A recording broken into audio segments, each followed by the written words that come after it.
Seja bem-vindo ao Direito 4.0. Eu sou Gustavo Miranda e neste podcast converso com as pessoas que estão transformando o direito por meio da inovação, criatividade e tecnologia.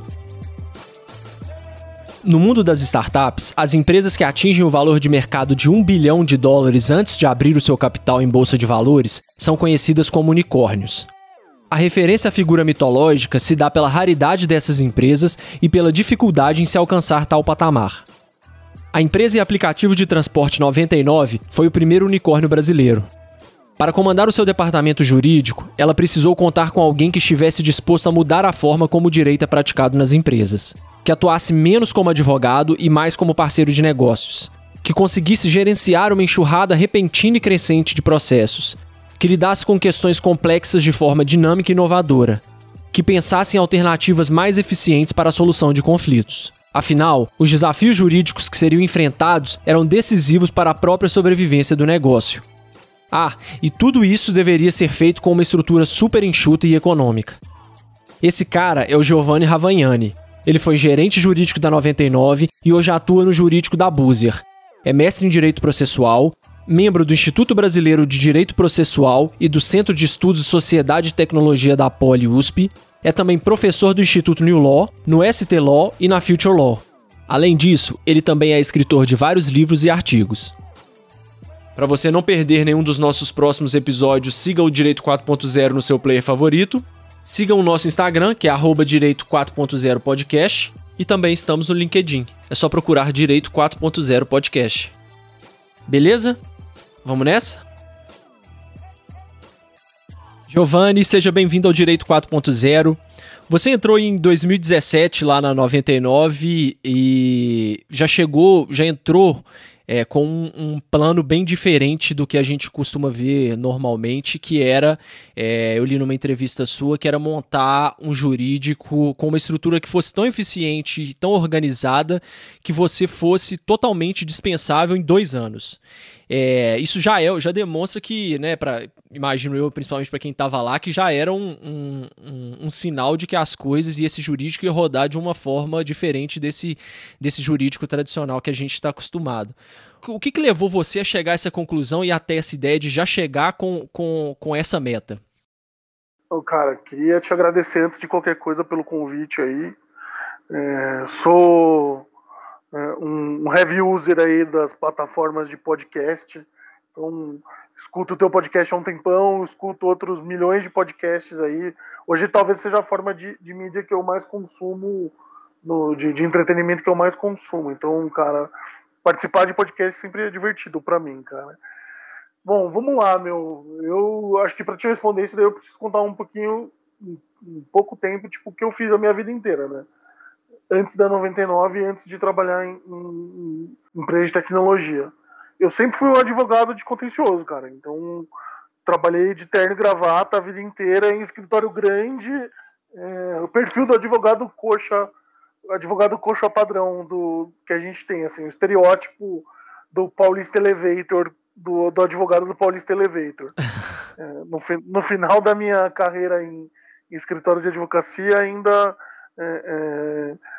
trabalhei com arbitragem, que é um upgrade do perfil coxa do direito, né? Então, acho que foi um pouco de tudo isso daí me deixou um pouco, desmotivado desse dia a dia de advocacia em escritório grande. Não é um trabalho propriamente simples, é doído, sofrido, e no final do dia para mim parecia que eu estava trabalhando lá como uma roda da engrenagem sem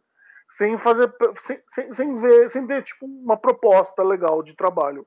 E foi quando eu tive essa oportunidade de conhecer o pessoal do 99. Isso foi há mais de 3 anos atrás. Comecei a paquerar os caras e decidi, na época eu estava começando a conversar, participei das primeiras reuniões da B2L, tinha um movimento que estava começando a criar ali atrás de como a tecnologia ia impactar e mudar o mundo do direito, e eu achei que fazer essa mudança seria interessante, assim, cara. Então, foi quando eu me joguei num projeto de vida, um projeto de vida mesmo, assim, né? Eu sou do interior de São Paulo, cara, então Eu vim para São Paulo para estudar e acabei ficando para trabalhar, e a coisa que eu mais sofri a minha vida inteira aqui foi com o trânsito. Então eu não estava acostumado, né? Sorocaba, qualquer lugar, o lugar mais longe que eu tinha para ir era a casa do meu avô, que ficava a 8 minutos de casa. Assim. Então, poder trabalhar com essa proposta de tipo o que a 99 tinha um lema lá atrás, era tipo, vamos reduzir, transformar o trânsito, o transporte mais barato, mais rápido, com mais segurança e mais qualidade. Então, tipo, unir um pouco dessa proposta no meu ambiente de trabalho fez com que fosse um desafio legal, assim. E quando você fala em uma empresa de tecnologia, você não pode ir com o mesmo DNA que você. A empresa tem outro DNA, né? Você não pode ir com. Vou usar a palavra de coach que eu não gosto, mas eu acho que ela encaixa bem. Eu não posso ir com o mesmo mindset que eu tinha como advogado de um escritório, né? Então, eu acho que quando a gente. Quando você vai trabalhar, tipo, a única diferença de trabalhar num escritório e trabalhar numa empresa é que hoje eu tenho um cliente só. E fica mais fácil para eu entender como o cliente pensa, como o cliente faz para me comunicar com o cliente. Então, quando eu disse aí que eu queria meu projeto para 99, e deixando claro que agora eu não estou mais no 99, partir para outro desafio, ainda no campo do transporte, dos aplicativos. Mas quando eu disse que eu queria estar pronto para ser demitido em 2 anos, era pensando um pouco no DNA da companhia, né? Tipo, de poder implementar ferramentas, processos, tecnologia, gestão, de modo em que em pouco tempo meu trabalho de advogado pudesse ser substituído por alguma ferramenta, ou que isso facilitasse o nosso trabalho. Assim, cara, é um case que eu me orgulho, porque eu fiz a gestão de uma carteira gigantesca de casos ali. Não posso falar ao certo quantos casos, mas de milhares de casos. Eu e mais um advogado só em 90% do tempo que eu tive lá. E tudo isso graças aos processos que a gente criou e as ferramentas que a gente desenvolveu com alguns parceiros. Mas assim, além do case, de ter um case assim, de gestão de ferramenta e tecnologia, para mim o que de fato eu acho que eu acho que essa que é a diferença, e eu acho que imagino que os advogados tenham que se comportar num futuro próximo, né? É legal a gente falar isso também perto do dia 11 de agosto, que todo mundo comemora, faz essas publicações, esses posts meio toscos, meio cafona na internet, comemorando o dia 11 de agosto. Para mim, eu olho esse tipo de publicação e eu penso, não, é exatamente o que eu não quero ser, exatamente onde eu não quero estar. Óbvio que a advocacia é uma profissão super importante, mas eu não acho que ela é mais nobre que um motorista de aplicativo, que uma cozinheira, que um corretor de imóveis, sabe? Então, eu acho que a primeira coisa e quando você está no escritório de advocacia, você é o core business da empresa. Tipo, o escritório gira em torno, principalmente nesses grandes escritórios, assim, que são empresas. Você é o coração da empresa. A empresa não gira sem o direito. E quando você vai para quando eu falo por experiência própria, quando eu estive na 99, o tempo que eu estive lá, e agora na Buzer, estando na Buzer, eu sou o back-office do back-office, né? Uhum. Eu não sou a atividade principal. Talvez a empresa girasse do mesmo jeito, com ou sem os advogados, sem um advogado lá. Como 99% das empresas no Brasil funcionam sem um advogado por perto. São poucas empresas que conseguem se dar ao luxo de ter uma assessoria jurídica mais próxima, ainda mais com um advogado interno. Então você tem que pensar, o advogado, quando ele senta na cadeira de advogado de empresa, ele tem que sentar sabendo que ele que o default da expectativa das pessoas é que o advogado é desimportante e que ele tá lá só para travar as coisas e fazer com que ninguém consiga trabalhar. Então esse é o estereótipo do advogado de empresa que as pessoas têm. E quando você chegou lá, de cara, assim, o que você viu que você já precisava mudar em você? Você já tinha essa consciência, né, muito acima da média do que os outros advogados costumam ter, mas quando você chegou lá, teve o que mais que você viu que falou assim, nossa, eu preciso trabalhar mais isso, ou enfim, não sei, qualquer coisa, desde jeito de vestir, porque você estava chegando ali numa startup, né, até em 2017, você estava no comecinho da 99, que hoje é um unicórnio aí, mas o que você viu que você precisava mudar em você? Não, cara, quando eu cheguei lá, eu costumo brincar que era tudo mato mesmo, assim, tipo.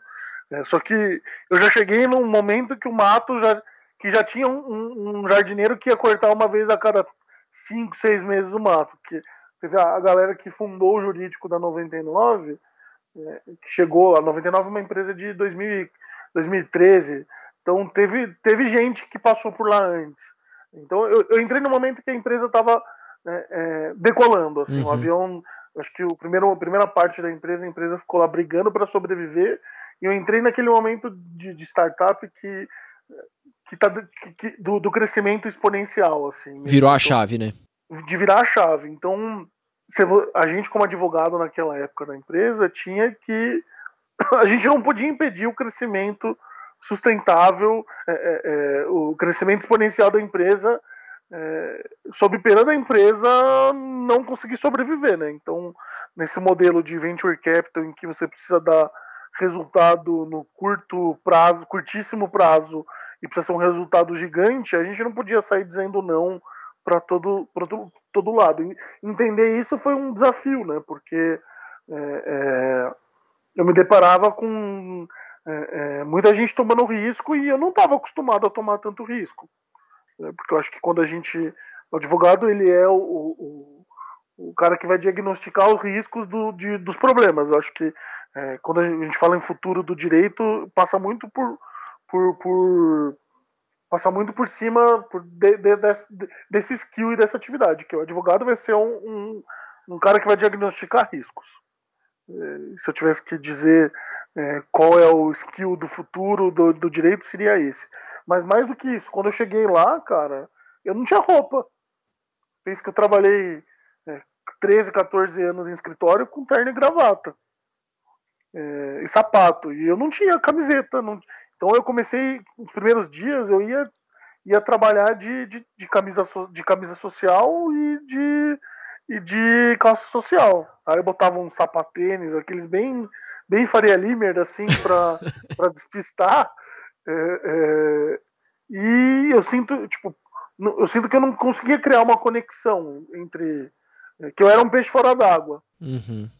Porque no ambiente ali naquela época, na 99, a galera andava de Segway, andava de patinete dentro da empresa, tinha muito moleque, e eu acho que mudar o vestuário foi uma forma de olhar para o meu cliente e falar, não, eu não estou conseguindo gerar conexão com o meu cliente, então o que eu posso fazer para me aproximar dele e estabelecer gerar uma empatia e a partir daí estabelecer uma relação de confiança. Então eu fui, eu brinco que comprei o guarda-roupa da Mônica do Startupeiro, que é calça de sarja bege e camisa preta. Então hoje o meu guarda-roupa é praticamente isso. Óbvio que eventualmente é camiseta com desenho de cachorro, camiseta do Palmeiras, que é uma coisa de bermuda. Na real, de bermuda, sempre trabalhei de bermuda. E era engraçado, né? Porque eu deixei de ser o estereótipo padrão do advogado para ser o estereótipo, para ser o anti-herói do direito, assim, tipo, óbvio que foi uma persona que foi de caso pensado, que é o oposto do advogado padrão. Então, mais ou menos essa figura que eu quero que eu quero ser para conseguir estabelecer uma conexão entre com os meus clientes internos. Pode parecer, para quem tá ouvindo, pode parecer, né, e não tá acostumado com esse meio, pode parecer que isso é uma bobagem, essa questão da roupa, mas isso tem um peso fundamental, né, é uma linguagem. Quando você quer se passar por um advogado, poxa, eu sou o cara que tô ali pro meu cliente interno, para agregar valor e tudo mais, mas tem aquela coisa, tem aquele distanciamento que o terno cria, aquele linguajar diferente e tudo mais, isso tudo conta, né, você meio que cria uma barreira com as outras pessoas da empresa, né? Se eu fosse trabalhar no BTG, por exemplo, eu não poderia, assim. Se eu fosse, porque não é o que o cliente espera de um advogado. Se eu fosse trabalhar, sei lá, numa indústria, numa farmacêutica, que tem um perfil um pouco mais sério, que são indústrias mais tradicionais, talvez eu não pudesse me vestir assim também. Então, eu acho que esse é um soft skill que eu acho que a gente, como advogado, precisa ter, que é poder falar a linguagem do cliente. Do se adaptar, cliente. Né? Se adaptar. É isso. Legal. Seja ele interno, seja ele externo. Então, óbvio que eu prefiro ficar de bermuda 100% do tempo, mas se eu for ao Supremo, como fui, se eu for ao STJ, como já fui, se eu for no fórum de Sumaré, como também já fui, eu vou estar lá aparamentado como reza o script.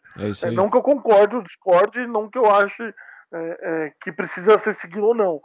E aí, cara, eu queria jogar um gancho para você aí e perguntar também, inverter um pouco e perguntar a tua opinião. O que você acha dessa galera, do cara que fez a audiência deitado na rede, ou da menina que sustentou dentro do carro? Como que você vê essa realidade agora? Eu vejo isso assim, como toda mudança, a gente vai a gente vai até um extremo e depois acaba recuando um pouco para alcançar vamos dizer assim, um termo médio ali, né?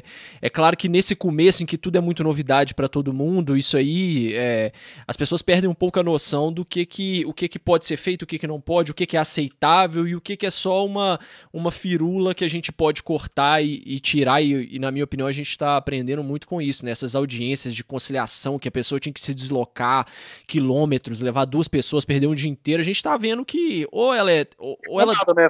Conciliação para nada. Para nada. Então, ou a gente faz virtual, ou a gente acaba com essa hipocrisia e tira elas de uma vez por todas, né? Tenta outros meios de solução de conflitos, que depois a gente pode até conversar também, que são muito mais eficazes. Esse cara da rede, se não me engano, pelo que eu acompanhei também, ele tinha um problema de dor na coluna e já estava esperando há horas ali para fazer uma sustentação oral. Então, assim, é muito cômodo para as pessoas que estão né, mais apegadas a essa visão mais tradicional do direito e que estão ali do lado do poder público, às vezes chegar e criticar, não é possível, você tá na rede e tal, tem uma questão cultural ali, e tem também isso, poxa, qual advogado que nunca ficou esperando 4, 5 horas para fazer uma audiência de 10 minutos, entendeu? Então, assim, eu acho que já vi vários vídeos... Essa é uma coisa que eu gosto de falar também, na advocacia de verdade, isso acontece sempre. Na advocacia do Olimpo, que é a galera da Faria Lima, não sei. Mas quando a gente fala da advocacia pé no chão, a advocacia que vive do Jus Brasil, de indicação de lead no Jus Brasil, que vive fazendo diligência como correspondente, essa daí sim, todo dia tá se fudendo de verdade. Que é a maioria, né? Que é a maioria das pessoas, né? Mas é isso, então assim, eu acho que a gente vai forçar, a gente vai estressar ao máximo aí, vão acontecer esses... E tem umas coisas bobas assim também, já vi vários vídeos de desembargadores suspendendo sessão porque o cara tava, sei lá, sem gravata. Enfim, é uma discussão que vai ter, na minha opinião, tem que ter um meio termo, sabe? Não dá pra gente chegar chutando e nem condenando, nem que sim, nem que não. A gente tem que observar, e você disse muito bem, tem que se adaptar, mas eu acho que determinadas coisas a gente tem que rever. É realmente necessário? A pessoa tá na casa dela, já vi... Uma gravata, não dá, sabe? Já vi juízes, uma juíza falando, foi excelente isso aqui, isso é o processo lá do escritório, até, olha, não tem problema, você pode fazer de onde você quiser, que ela já tinha atendido um reclamante que era um pedreiro que tava batendo a laje ali, ele parou 5 minutinhos pra fazer a audiência. Então a gente tem que ver até que ponto isso é simplesmente esse tradicionalismo que a gente está acostumado e até que ponto a gente está inviabilizando acesso à justiça e com picuinhas totalmente irrelevantes, sabe? Cara, para mim, a maior ferramenta de online dispute resolution que pode existir, ela já existe, é o WhatsApp, cara. Maravilha, 100%. É isso, cara, porque o que é uma ferramenta de ODR, principalmente as autocompositivas, se não uma forma de você melhorar o diálogo. Exatamente. De você ter um diálogo. Então, o WhatsApp serve para isso, né? Então, tem uns casos legais de gente que de guarda de filho, de separação, que você tem um advogado lá que atua como mediador e o advogado cria um grupo no WhatsApp com pai e mãe e tudo é discutido, tudo que é do assunto do filho é discutido lá dentro. Então, a gente às vezes fica viajando, nossa, na tecnologia, né? O ProSud precisa criar uma ferramenta de conferência digital. Cara, tem o WhatsApp, meu. Isso aí, você falou tudo. A gente tá falando aqui pelo Skype, cara. Grava no Skype e depois junta o link num sistema. Você falou tudo, cara. A gente tem, e esse é um cuidado que principalmente quem tá nessa pegada de inovação e tecnologia tem uma tendência a se apaixonar pela tecnologia e ficar um pouco cego com isso, sem perceber que às vezes o que você já tem, e eu falo muito isso aqui no podcast, vai resolver 90% do que você quer. Uma planilha de Excel pode resolver 90% do seu problema, você não precisa sair contratando a melhor ferramenta de jurimetria, Big Data do planeta Terra. É isso, cara. Acho que você tocou num ponto que, já puxando de volta pro assunto tipo, como aí pensando no projeto, como eu ia conseguir tá pronto para me demitir em 2 anos? Deixa só te interromper, desculpa te interromper, antes que eu lembrei de uma coisa que eu acho que é legal comentar também. Eu ia, antes da pandemia, eu ia entrevistar, até por indicação do Marcílio, eu ia entrevistar um juiz, olha pra você ver como é que são as coisas e a loucura que essa pandemia ela tá causando. Eu ia entrevistar um juiz que ele estava virando referência e acabou que por questões de agenda e tudo mais não conseguimos fechar isso aí, que ele estava sendo muito inovador, ele estava fazendo atendimentos de despachos por Skype e por WhatsApp. Então esse era o tema que eu ia tratar com ele basicamente, que olha, gente, é possível fazer isso. Hoje, sei lá, 4 meses depois, isso parece uma coisa mais banal, né? Olha como que a gente... É o mínimo do mínimo. É o mínimo do mínimo. Então, por que a gente tava tão atrasado assim durante esse tempo todo e uma coisa que era super inovadora? Vamos atender, vamos despachar com o advogado.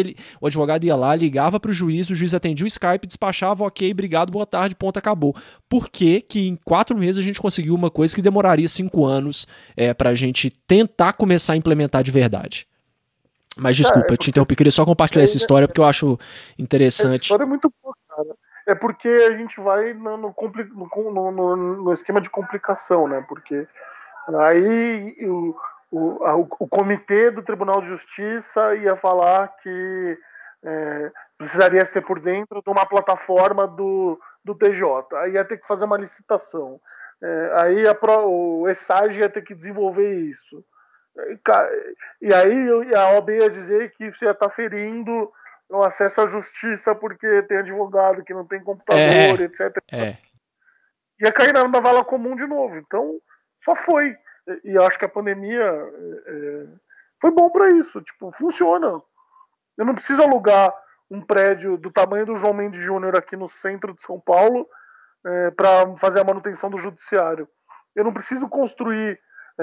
acho que o Ivan Sartori, que foi presidente do TJ, o cara tem um projeto faraônico de construir um novo prédio aqui no centro, do lado de onde é o Tribunal de São Paulo hoje.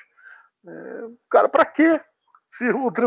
E aí a gente vai naquele conceito do Richard Susskind, que é a justiça como um serviço, né? E a justiça não depende do judiciário, porque se você consegue resolver problemas de uma outra forma, pra quê? Eu vou no judiciário. Se eu consigo, eventualmente, conseguir resolver problemas sem um advogado, por que eu preciso do advogado para me levar para o judiciário para eu ganhar a chancela, um carimbo de foi resolvido com o advogado e com a justiça? Uhum.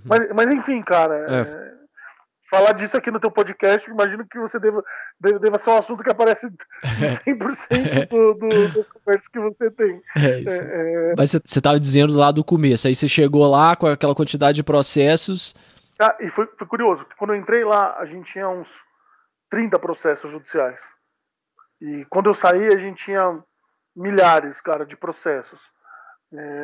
Então, foi muito louco conseguir acertar um fluxo e um processo interno de gestão desses casos com o crescimento exponencial da empresa. Né? Quando eu cheguei na 99, a empresa fazia X corridas e estava atuando em 2 cidades, que era São Paulo e Rio de Janeiro, com o 99 Pop, que é o principal produto. Quando eu saí de lá, tava mais de 99 Pop está em mais de 2.000 cidades, operando assim, milhões de corridas por mês. Cresceu as contas de padeiro aqui que eu estou fazendo de cabeça, deve ter crescido assim umas 500 vezes o número de corridas. E o negócio acompanhou junto, né? Então, há muito tempo eu vi uma publicação de que bateu 1 bilhão de corridas. 1 bilhão no acho que foi no começo do ano, em janeiro ou fevereiro, que tinha batido 1 bilhão global de corridas desde a fundação da empresa. Uhum. Então, é muita corrida, né? É muita gente, muita corrida, e é um serviço muito legal, assim.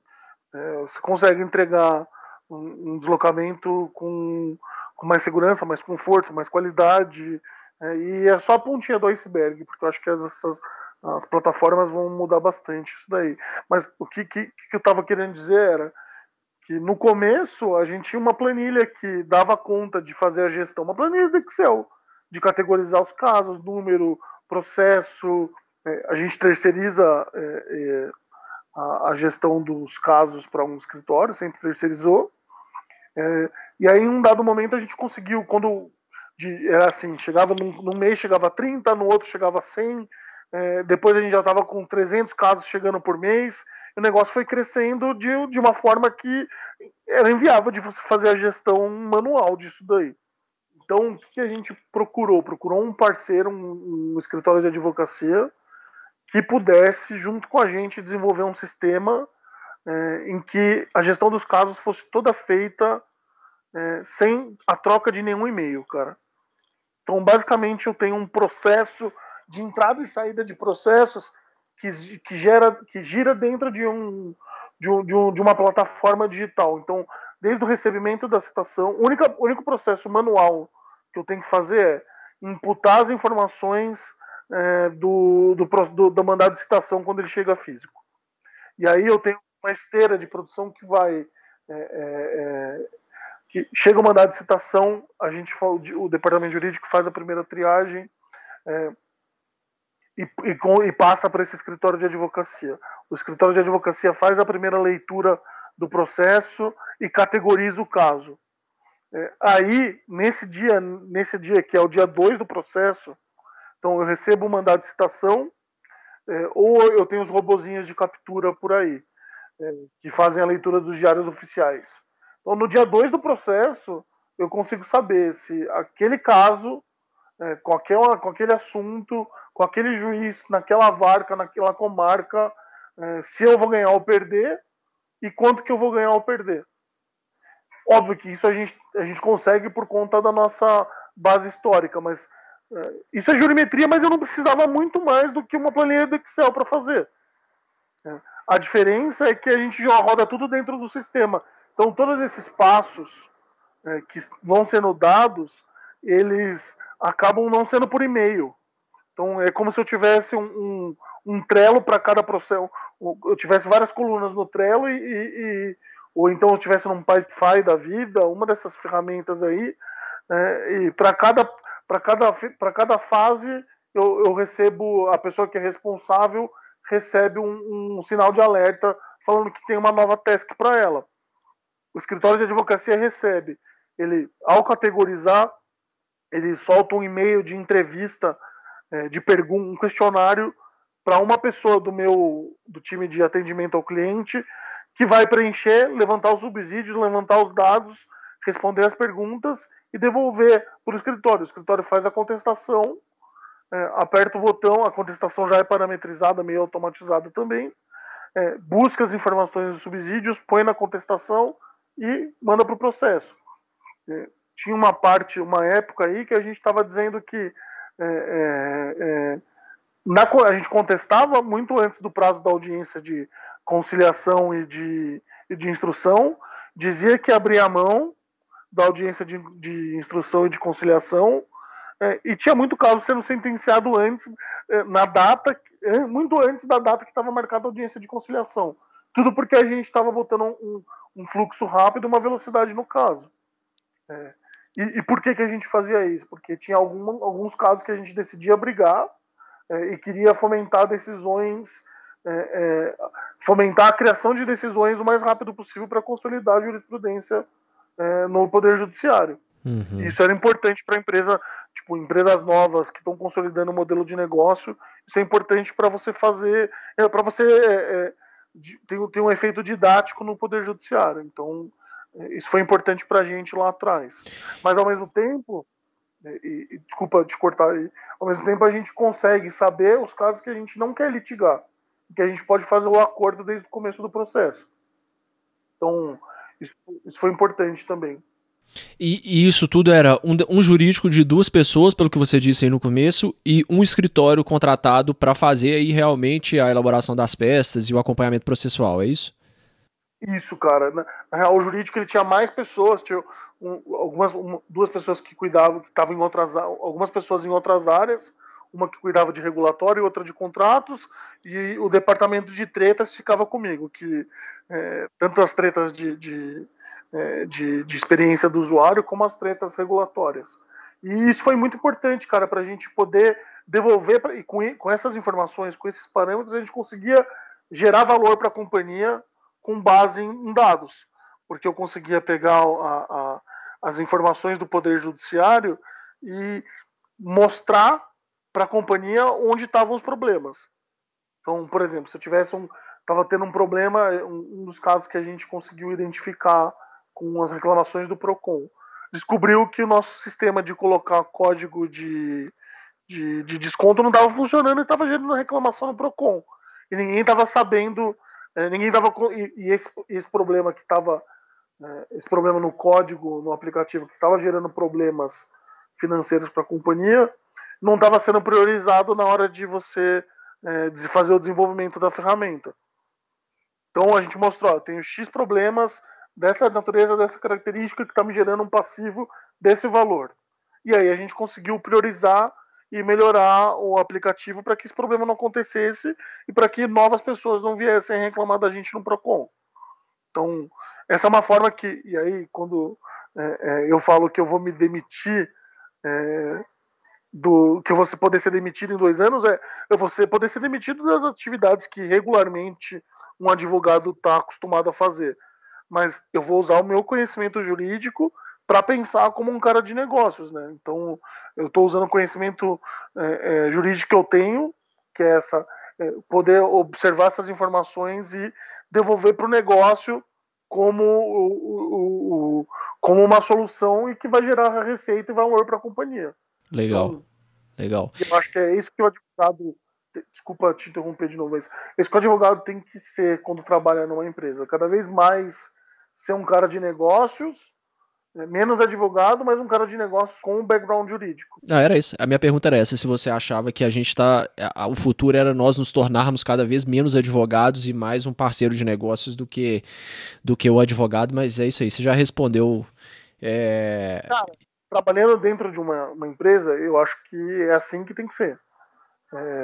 Talvez se eu tivesse no meu escritório, eu tendo meu escritório, tendo vários clientes, é um pouco difícil para a gente fazer uma imersão cultural na empresa e conseguir mudar a forma como a gente pensa e trabalha. Um exemplo que eu gosto de dar, cara, também é que a 99 sempre teve, a 99 e a Buzer hoje também, tem muito essa pegada de experiência do cliente, inspirada no Google, na Amazon, nas Appos. Então, é uma coisa que você tem que trazer do Poder Judiciário, tem que trazer da companhia, dos valores da empresa e colocar no Poder Judiciário. Então, porque a gente sempre tentou dividir o atendimento ao cliente, a experiência do usuário em várias camadas, em vários tiers, né? Então, e pensar em soluções de conflitos, resolução de conflitos nesses tiers, né? Então, quando você vai na minha plataforma, tem um problema no aplicativo da 99, você tinha. Você vai na plataforma e consegue resolver isso, self-service, você resolveu o problema, resolveu o conflito, isso não virou um processo. E aí você vai escalando, você pode ter o self-service, geralmente as empresas têm telefone, e-mail, e aí Procon, consumidor.gov, reclame aqui, até chegar no processo judicial. E o processo judicial nada mais é de uma experiência ruim que você teve, que foi tão ruim que virou um processo. Então, como reverter essa experiência ruim e transformar ela numa experiência boa? Como fazer? Provavelmente esse cara que teve uma experiência ruim é um cara que não roda mais no aplicativo, que não vai usar mais teu e-mail, que vai cancelar o cartão, que vai mudar da NET para Vivo.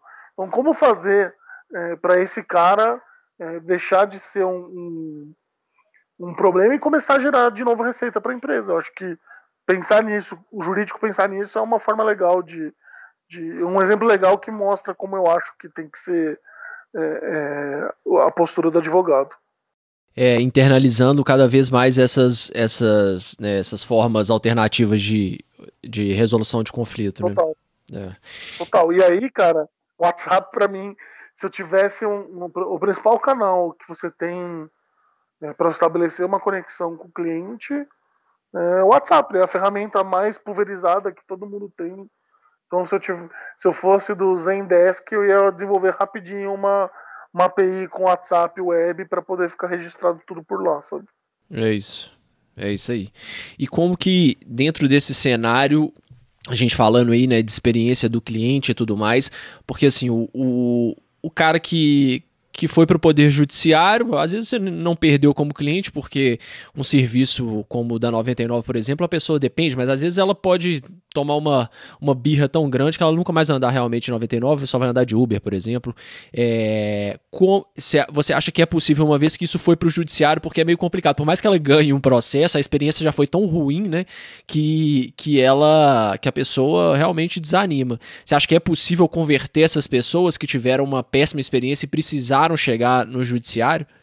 Cara, esse é o projeto que eu quero desenvolver aqui na Boozer, né? A gente está pronto. Como a gente vai ter um robozinho de captura nos diários oficiais, eu vou saber e considerando que eu consigo obter as informações e parametrizar os dados do caso no primeiro dia do processo, eu consigo no dia 2 do processo saber se eu vou ganhar ou perder, quanto que eu vou ganhar ou perder, se aquele juiz é bom, se aquela vara é ruim. E eu acho que a forma de você conseguir converter isso o processo é ruim não pelo processo, mas pelo tempo que você espera até você ter uma solução. Se eu proponho uma solução de volta para o usuário no começo do processo, de modo que ele não tenha que passar pelo processo judicial, pela experiência terrível que é o Poder Judiciário, e ficar lá anos esperando, talvez seja uma forma de você conseguir converter uma experiência ruim numa experiência boa. Como encurtar o processo assim? Fazendo uma política de acordo estruturada de modo que você consiga voltar e converter o cara. Então, por exemplo, talvez dar dinheiro para o cara não vai resolver, mas se eu der 1 ano de 99 grátis para o cara, 1 ano de Boozer grátis para o cara, talvez isso seja mais palatável do que o cara simplesmente receber um dinheiro, entendeu? Então, acho que são formas e formas de ferramentas e recursos que a gente consegue usar também dentro do Poder Judiciário, e é isso. Tem uma história legal na Boozer de uma menina que tinha... Só a gente tá falando tanto na Boozer aí, às vezes as pessoas não conhecem. Só fala pra gente, explicar pra quem tá ouvindo e não conhece, o que a Boozer faz, que eu acho legal. Cara, a Boozer é Uber de busão. Intermunicipal e interestadual. É isso aí. Então é uma plataforma de tecnologia que aproxima pessoas que querem viajar de empresas que querem fazer o fretamento de um ônibus em alguma viagem. Então, Por exemplo, você pega, Gustavo, eu quero ir para BH te visitar. Uhum. Eu pego, vou na plataforma e crio uma viagem, escolho uma viagem, sugiro uma data de viagem num horário para ir até BH. E aí outras pessoas podem aderir àquela viagem que foi criada, e quando as pessoas que estão com a mesma intenção, que é ir para BH, se juntam, elas podem fretar um ônibus. A plataforma, ela aproxima essas pessoas que têm um interesse em comum das empresas de ônibus, que têm ônibus e querem fazer o frete de pessoas. A um custo muito mais baixo do que uma viagem normal, né? A um custo muito mais baixo. Eu acho que essa é uma consequência do mercado de oferecer um preço mais barato e tudo mais. Às vezes a experiência de pegar um busão não é tão boa, mas mais do que isso, é mais uma opção que as pessoas têm para se deslocar, né? Então, explicando o que é explicando o exemplo, dando o exemplo que eu ia te dar, a Buser patrocinou o Flamengo no final do ano passado. Teve uma cliente que utilizou a plataforma para poder se deslocar e teve teve um problema ali com algumas canecas que ela tinha dentro, que estavam dentro de uma mochila.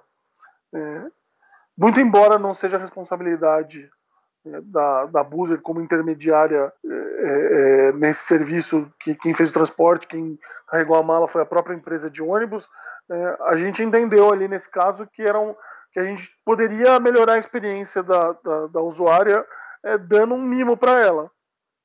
Então, tendo em vista que a Buser tinha patrocinado o Flamengo, descobriu que ela era flamenguista, foi atrás de conseguir uma camisa do Flamengo com o patrocínio da Buser lá, pela relação que a gente tinha criado, autografada pelos jogadores. Então, esse é um exemplo que a gente entendeu que era uma forma de evitar um processo, evitar um litígio e, ao mesmo tempo, conseguir gerar uma experiência boa de forma criativa. Muito legal. Bem Zappos mesmo, né? Muito legal. Total. Sim, podia... Talvez ela fosse palmeirense, como é o meu caso, a Buser não fosse ter o contato de alguém que pudesse fazer isso, mas talvez pudesse fazer outra coisa que não entregar a camiseta. Mas é uma forma criativa de conseguir resolver um problema. Muito bom. E como que é possível equacionar essa balança de ter um jurídico de massa, de grande volume e manter a qualidade com a automação no meio do caminho aí? Cara, que você acha? Eu vou te responder depende muito do que a empresa quer, né? Tem empresas que enxergam que enxergam o departamento jurídico e o processo judicial como contingência, e aí a qualidade não é a prioridade, né? Uhum. Mas quando você pega uma empresa, como é o caso da Buser, como é o caso da 99, que se propõe a ser focada, as empresas se propõem a ser focadas no cliente de fato, a qualidade das peças, a forma como você se comunica no processo judicial é importante também para a empresa poder se desenvolver e conseguir passar uma imagem boa perante os clientes.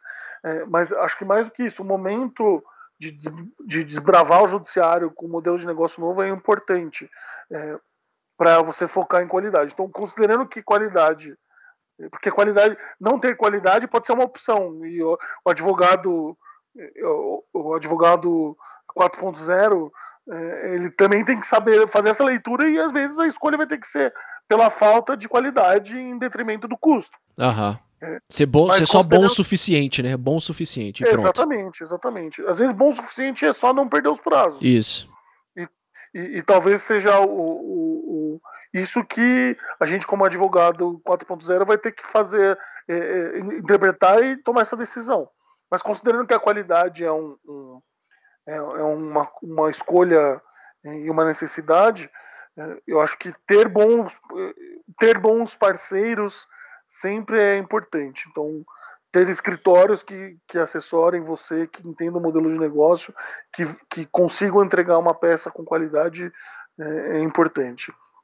E, de certa medida, dentro da massa, o máximo que você puder individualizar o caso, melhor. Então, óbvio que dentro do que eu tenho na Boozer hoje, do que eu tive na 99 antes, a gente criou bons templates de contestação para cada um dos temas, dos assuntos que vêm ao Poder Judiciário. Então, para cada tese, a gente eventualmente contratou um parecerista, eventualmente contratou outro especialista para escrever, e aí fez uma para cada contestação a gente faz uma coxa de retalhos do melhor texto, do melhor tópico que a gente tem, do melhor texto que a gente tem para determinado tópico. E além de tudo, a gente tem, com base no sistema, utilizando o sistema que a gente tem de gestão processual, a gente consegue saber as decisões mais atualizadas. Então, cara, eu estou falando tanto para você do nome do escritório, eu vou falar porque eu acho que eles são muito bons e entregam um serviço muito legal, pensando nesses benefícios. E eles me ajudaram e me ajudam também na Boozer hoje a dar qualidade para o serviço, que é o Bastian Advogados. Então, o sistema deles mesmo ajuda a filtrar. Por exemplo, quando o advogado está... Toda a gestão do escritório dele já é por esse mesmo sistema que eu uso aqui.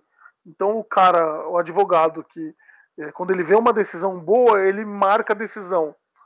Põe tipo um rating na decisão, um rate na decisão. E aí o sistema dele que gera as contestações entende que aquela é uma boa decisão para aquele determinado assunto. O advogado, quando faz o rating, separa um trecho de transcrição importante que pode ir para as contestações. Então, a gente sempre tem as melhores decisões e as mais recentes por conta desse fluxo que foi criado. Mas eu acho que o importante quando você fala na massa, para você ter qualidade, é você ter boas peças e boas matrizes de teses lá atrás. Porque no final do dia, cara, eu costumo dizer que sistemas alternativos de resolução de conflitos é o programa do Sérgio Malandro. Não sei se você lembra da Porta dos Desesperados. Quando eu penso em sistemas alternativos, eu lembro daquela situação, assim.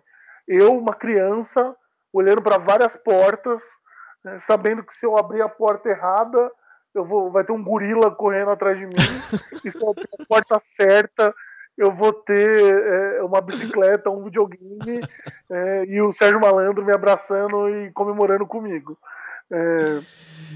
A porta da resolução a porta, para mim, a mais adequada da resolução de conflitos de massa é, de fato, um sistema que, no final do dia, vai ter teses sendo replicadas. Se isso é o melhor para todos os casos, eu acho que não, mas para esse sistema, nessas condições que a gente tem, essa é a melhor opção. Então, eu acho que se você não quer ter um gorila correndo atrás de você, focar nas teses iniciais é um bom caminho. Muito bom, adorei essa analogia. Cara, é um insight que eu tive, sei lá, muito tempo atrás, quando eu trabalhava com arbitragem. Todo mundo falava em sistema multiportas, eu imaginava isso, ou Alice no País das Maravilhas, tentando entrar naquela portinha pequenininha, correndo atrás do coelho, sabe? Maravilha. E mais uma vez, né, se quem estiver ouvindo aí, tá no escritório pequeno, tá no escritório médio, fala assim, tá, mas isso aí envolve uma complexidade, um sistema desse e tal. Não, cara, dá para fazer isso com mala direta do Word. Mala direta no Word, uma planilha do Excel, dá para fazer com macro no Excel. E, cara, não precisa ir muito longe para você fazer isso, não, assim. Você jogar como fazer mala direta no Word. Você vai no YouTube, você vai ter milhões de vídeos de pessoas falando. As pessoas, é óbvio que elas não fazem isso de graça, mas pra gente que é da geração mais moderninha, tá acostumado com consumir conteúdo digital e absorver educação EAD pelo YouTube, assim, sei lá. Eu gosto de fazer carne de sol, cara. Eu aprendi a fazer carne de sol no YouTube. Vendo vídeos de gente dando aula no YouTube. Se eu quiser, sei lá, aprender a jogar dardo, vai ter um canal do YouTube que vai me explicar a fazer isso direito. Como vai ter gente que explica fazer melhor planilha de acompanhamento processual. O Marcílio é um cara que explica bastante coisa no Instagram dele, que é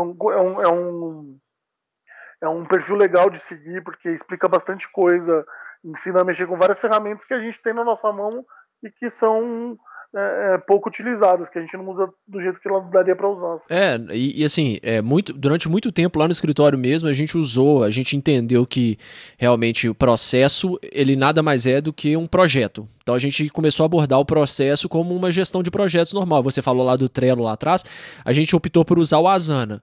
Um software gratuito, uma ferramenta ótima, excelente, gratuito, permite a comunicação. Hoje a gente não teve problema nenhum, né, para questão de home office e tal, permite a comunicação remota, consegue colocar prazos, enfim, tarefas, subtarefas, alertas, tudo isso gratuito. Então, assim, se virar com o que tem. Agora a gente teve que dar um passo a mais, desenvolvemos o nosso sistema interno e tal, mas assim, um passo de cada vez. Se resolver 50% do seu problema, 60% do seu problema, um passo de cada vez e depois você vai fazer o upgrade. É isso aí. É isso, cara. E quando eu falo que eu fiz a gestão de todos esses milhares de casos aí com mais uma pessoa só a maior parte do tempo, foi porque a gente tinha essas ferramentas, né? Porque se eu tivesse que ficar trocando e-mail, eu precisaria ter mais meia dúzia de advogados trabalhando comigo. Pra fazer a mesma coisa. Pior, porque aí começa a ter falha, né? Exatamente. Mas assim, não desvalorizando os advogados nem nada, mas é que a gente, com tudo isso, economizando tempo, eu não consegui economizar dinheiro e consegui gastar minha energia e meu tempo para ser gastar minha energia e meu tempo pessoal para ser estratégico, que era o que a gente precisava ser lá. Que é o que eu cheguei na Boozer faz pouquíssimo tempo, né? Mas é provavelmente o que eu vou implementar por lá também.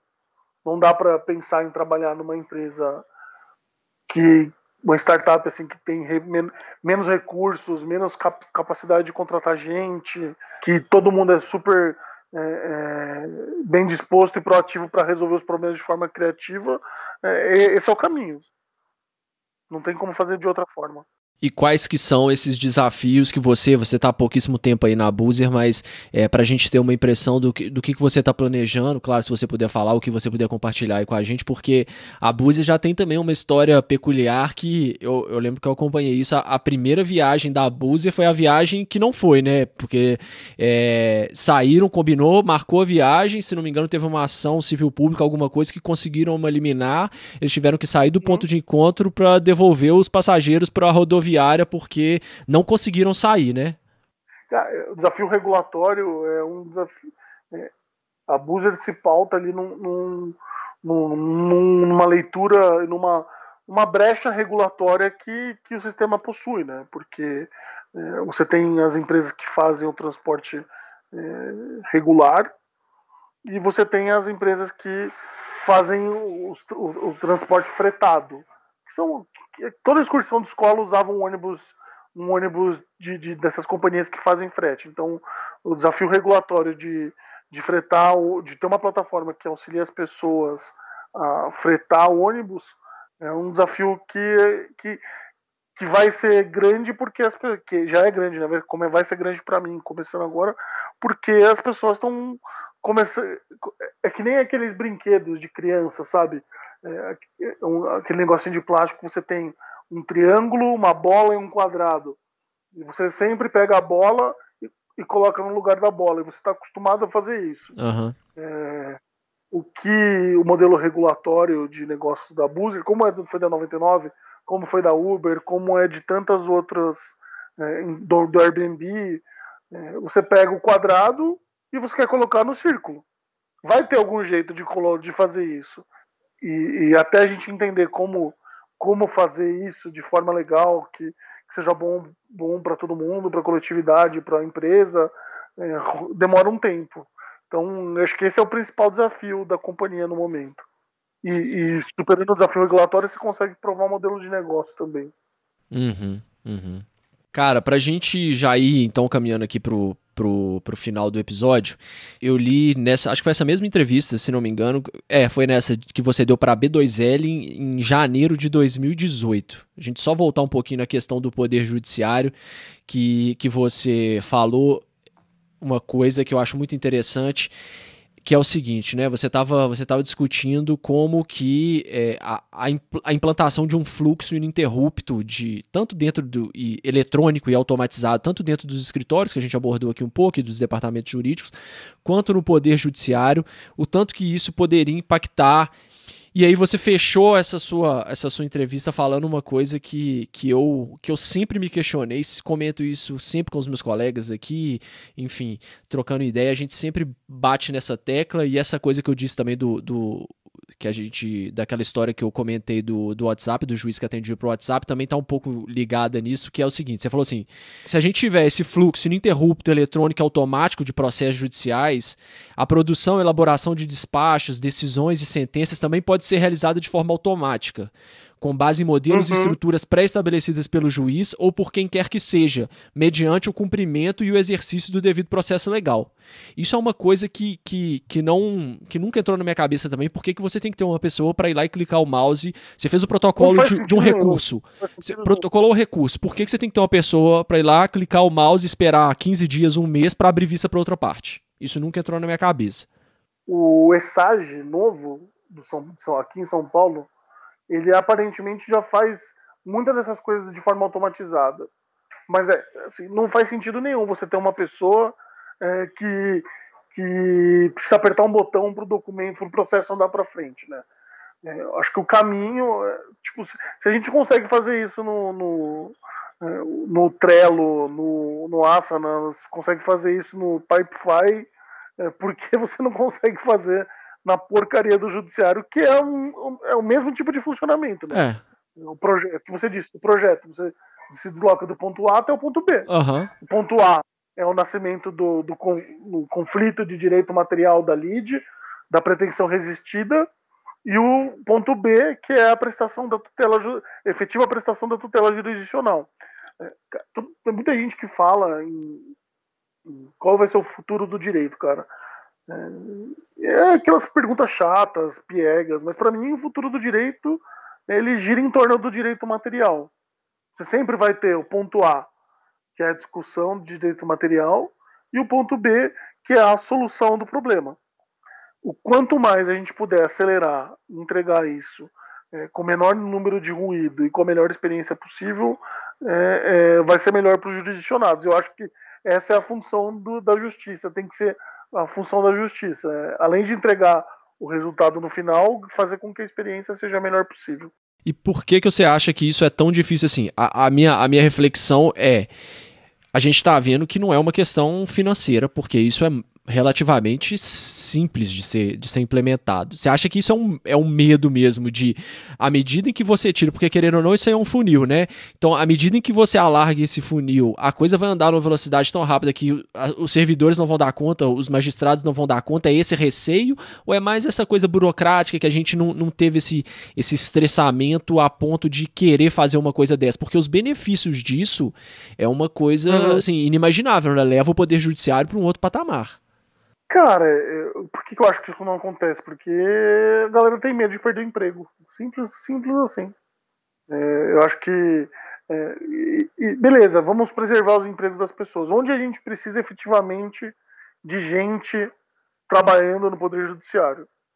Elaborando decisão, tomando decisões. Dando a chancela humana para a decisão. Porque eu acho que esse vai ser um obstáculo muito grande para a gente passar lá na frente.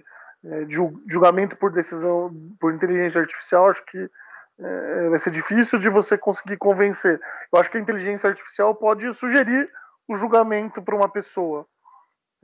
E eu acho que é aí que você consegue transferir essas pessoas que ficam apertando o botão, ou pelo menos a vaga dessas pessoas que ficam apertando o botão, para transformar 5 servidores em um juiz.